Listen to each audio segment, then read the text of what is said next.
یہاں دوسرا سوال ہے خوارج کے بارے میں کہ خوارج کی تردید نہ کی جائے کیونکہ خوارج کا فتنہ آیا نہیں ہے، لہذا ان کی تردید تب کی جائے جب وہ فتنہ ابھر کر کے سامنے آ جائے۔ بنیادی طور سے یہ سوال ہی غلط ہے، کیونکہ خوارج کا فتنہ یہ امت اسلامیہ یا امت محمدیہ کا سب سے پہلا فتنہ تھا جو صحابہ کرام ہی کے دور میں اٹھ گیا تھا۔ علماء نے لکھا ہے کہ سب سے پہلی بدعت جو امت محمدیہ کے اندر ایجاد کی گئی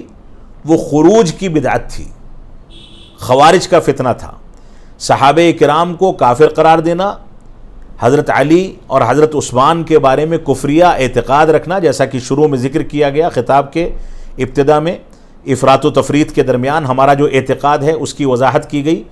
تو خروج کا فتنہ ہر دور میں پورے شد و مد کے ساتھ اپنا کام کرتا رہا ہے۔ خوارج کا فتنہ صحابہ کرام کے دور ہی سے اٹھا اور اللہ کے نبی صلی اللہ علیہ وسلم نے اس سے آگاہ فرما دیا تھا، فرمایا تھا کہ جب میری امت میں ایک بار تلوار اڑ جائے گی تو پھر وہ میان میں نہیں جائے گی۔ اور یہ تلوار صحابہ کرام کے دور میں حضرت عثمان غنی رضی اللہ تعالیٰ عنہ کی شہادت کے بعد خوارج نے اٹھائی اور مسلمانوں کو قتل کرنا یا ان کو کافر قرار دینا یا حکام کے خلاف بغاوت کرنا شروع کیا۔ ان لوگوں نے قرآن مجید کے بارے میں غلط اعتقادات رکھے، قرآن مجید میں کفار کے بارے میں جو آیتیں ہیں ان آیتوں کو مسلمانوں کے اوپر فٹ کر کے مسلمانوں کو کافر قرار دیا،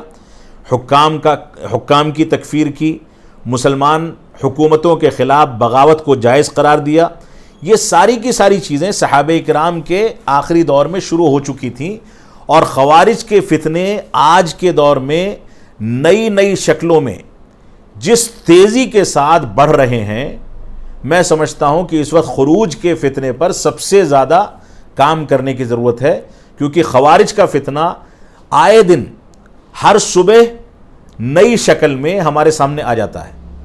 اور فتنے ابھرنے سے پہلے علماء کرام کے اندر یہ صفت ہوتی ہے کہ وہ فتنے کے آنے سے پہلے اس کو بھانپ لیتے ہیں اور اس کے بارے میں تنبیہ کرتے ہیں۔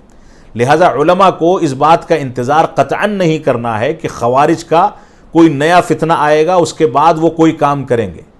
بلکہ خروج کے جو بھی چھوٹے بڑے فتنے آئے دن آ رہے ہیں ان فتنوں کے خلاف ہمیں آواز اٹھانی چاہیے، قلم سے جہاد کرنا چاہیے، زبان سے جہاد کرنا چاہیے، دعوت و تبلیغ سے جہاد کرنا چاہیے، اور خوارج کو دبانے اور ان کے افکار کو توڑنے کے لیے ہر عالم دین کو دن و رات چوکس رہنا چاہیے۔ یہ ایسا فتنہ ہے جو مختلف انداز سے اہل سنت والجماعت کے مختلف مکاتب فکر کو دن و رات اپنی چپیٹ میں گھیر کر کے اور مسلمانوں کو اسلام سے دور کر رہا ہے۔ کوئی ناقص الایمان ہو جاتا ہے، کوئی خارج الایمان ہو جاتا ہے، ایمان سے باہر نکل جاتا ہے۔ لہذا خروج کا فتنہ یہ سب سے زیادہ خطرناک فتنہ ہے۔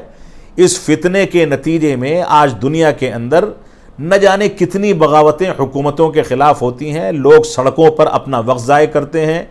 تعلیم سے لوگ دور ہوتے چلے جا رہے ہیں، دین سے دور ہوتے چلے جا رہے ہیں، مسجدیں ویران ہیں، بازار آباد ہیں، سڑکیں آباد ہیں۔ یہ سارے کی ساری نئی نئی شکلیں ہیں جو خروج کے فتنے کی شکلیں ہیں۔ اللہ رب العالمین ہم کو ان سے محفوظ رکھے اور ہمارے علماء کرام کو توفیق عطا فرمائے کہ وہ ڈٹ کر کے اس کا مقابلہ کریں اور ہر دور میں اس کا مقابلہ کرتے رہیں۔